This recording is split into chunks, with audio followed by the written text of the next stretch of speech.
الله على محمد صلى الله عليه وسلم. Innal hamdalillah wassalatu wassalamu ala Rasulillah wa ala alihi wa sahbihi wa man tabi'ahum bi ihsan ila yaumil qiyamah.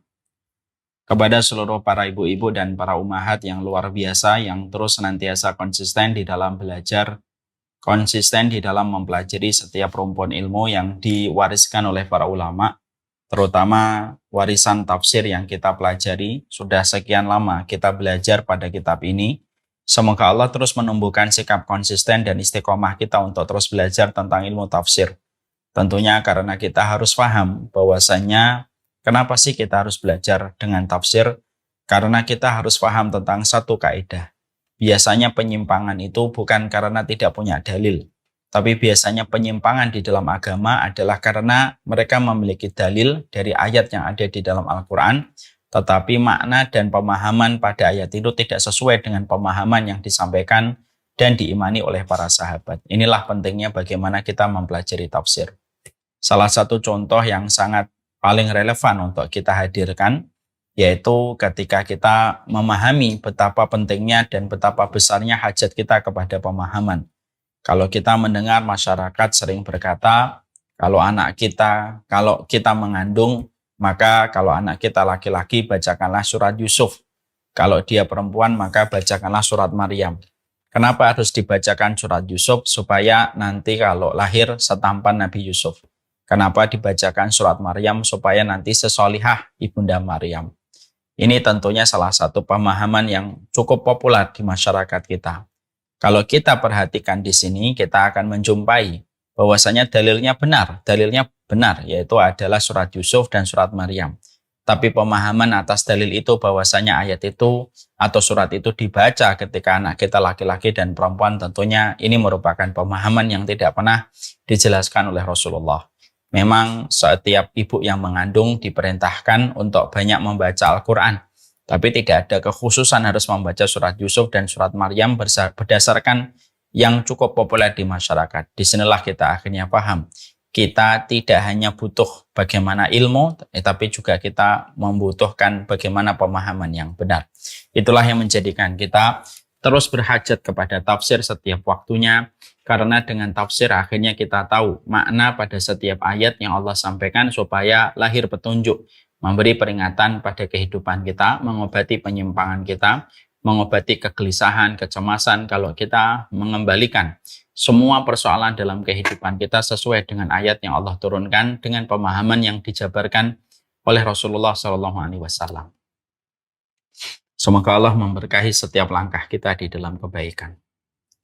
Alhamdulillah, tentunya senantiasa kita bersyukur kepada Allah atas seluruh nikmat yang Allah berikan kepada kita, terutama kenikmatan ketika kita pada siang hari ini, ya, dengan kondisi yang sebenarnya sangat relevan untuk kita istirahat.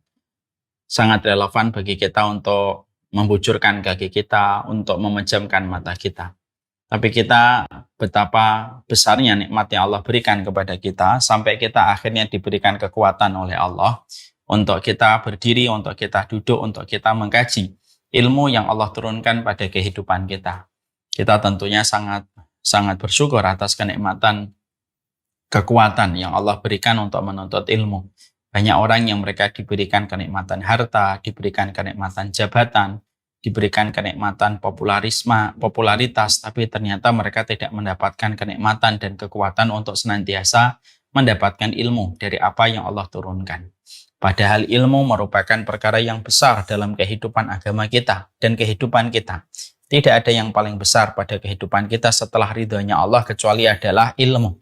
Dan siapapun yang Allah cintai, Allah arahkan kepada apa yang besar di hadapan Allah, yaitu adalah ilmu. Dan inilah nikmat yang sejatinya kita syukuri, yaitu adalah kenikmatan, kekuatan untuk terus bisa mendapatkan dan menimba ilmu dari kebenaran yang disampaikan Allah dan Rasul-Nya. Kita akan meneruskan kajian kita, yaitu surat Al-Humazah, yaitu adalah surat pengumpat. Surat ini merupakan surat Makkiyah, berada pada urutan 109 dan memiliki 9 ayat, ya, yang tentunya akan menjadi pembahasan kita. Dan insya Allah pada pertemuan hari ini kita akan menyelesaikan pembahasan tafsir surat Al-Humazah. Sebelum kita mengkaji satu persatu poin, sembari kita mengingatkan poin-poin yang telah kita bahas pada pertemuan kita sebelumnya, kita baca dulu ayatnya. A'udzu billahi minasyaitonir rajim. Bismillahirrahmanirrahim. Wailul likulli humazatil lumazah alladzi jama'a malan wa 'addadah yahsabu anna malahu akhladah kalla layunbadanna fil hutamah wa ma adraka mal hutamah narullahil muqadah allati tattali'u 'alal afidah innaha 'alaihim muqsadah fi 'amadin mumaddadah. Ini merupakan surat yang Allah turunkan. Di dalamnya Allah menerangkan kepada kita tentang poin-poin besar. Poin-poin yang sudah kita bahas yaitu adalah menerangkan tentang bagaimana berbahayanya kehidupan seseorang ketika mereka menjadi orang yang suka mencela ataupun ketika mereka senantiasa suka menodai kehormatan orang lain, di mana Allah tidak pernah memulai satu surat yang dimulai dengan kata wailun, yang artinya neraka ataupun kecelakaan, kecuali pada dua surat, yaitu surat Al-Humazah dengan surat Al-Mutaffifin, untuk menjelaskan kepada kita harta seorang mukmin dan kehormatan seorang mukmin itu sangatlah mahal. Siapapun yang mengambil hartanya seorang mukmin dan kehormatan seorang mukmin tanpa penjelasan yang dibenarkan oleh Allah, maka dia akan bertanggung jawab dengan pertanggungjawaban yang sangat berat. Ini sudah kita sampaikan panjang lebar. Sekarang, mari kita bahas pada ayat yang ketiga. Allah menyampaikan kepada kita, yahsabu annama lahu akhladah. Yaitu adalah orang-orang itu mengira bahwasanya harta yang mereka miliki, yang mereka kumpulkan dengan segala macam cara, itu merupakan harta yang dapat mengekalkan dia, akhladah. Yaitu mereka menyangka bahwasanya harta yang mereka tumpuk, harta yang mereka investasikan, harta yang mereka raih itu mereka dibuat tertipu oleh dunia itu ketika merasa dengan dunia yang mereka kumpulkan mereka akan kekal di dalam kehidupan di dunia ketika telah mendapatkan materi sesuai dengan apa yang menjadi obsesi mereka selama ini. Lalu pada ayat berikutnya, kalla layumbadanna fil hutamah. Dan tahukah kamu, sekali-kali tidak, sesungguhnya mereka akan dilemparkan ke dalam neraka hutamah. Wa ma adraka mal hutamah. Tahukah kamu apa itu hutamah? Narullahil muqadah, yaitu adalah api yang disediakan yang Allah nyalakan, allati tattali'u 'alal afidah, yang api itu ditutup rapat di atas mereka. Innaha 'alaihim muqsadah fi 'amadin mubaddadah, fi 'amadin mumaddadah, dan mereka akan diikat pada tiang-tiang yang begitu panjang. Di sini kita akan mempelajari pada pertemuan hari ini bahwasanya Allah menyebutkan ayat yang ketiga, lalu Allah sertakan ayat yang keempat dengan ketika Allah menyampaikan kalla layumbadanna fil hutamah, setelah Allah menyampaikan yahsabu annama lahu akhladah.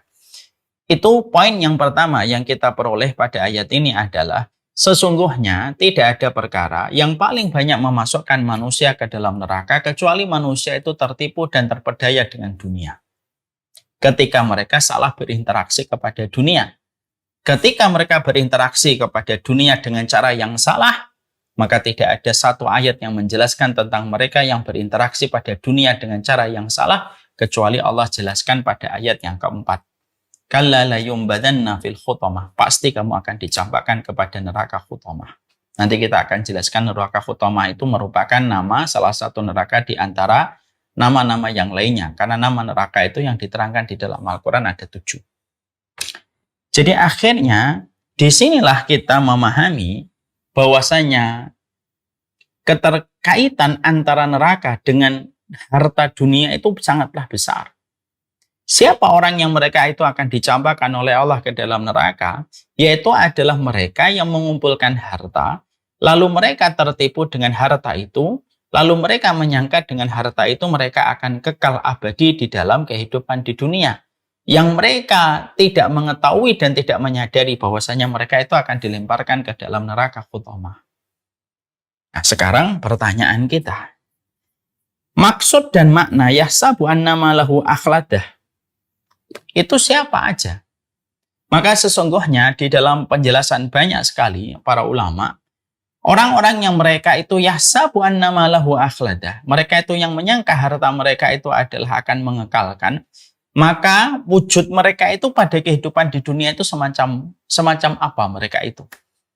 Yang tentunya mereka itulah yang nanti akan dilemparkan ke dalam neraka hutamah. Maka para ulama lalu menerangkan, orang-orang yang menyangka hartanya itu akan mengekalkan, itu kalau di dalam wujud kehidupan realitas, di dalam realitas kehidupan, maka kita akan dapatkan beberapa kelompok.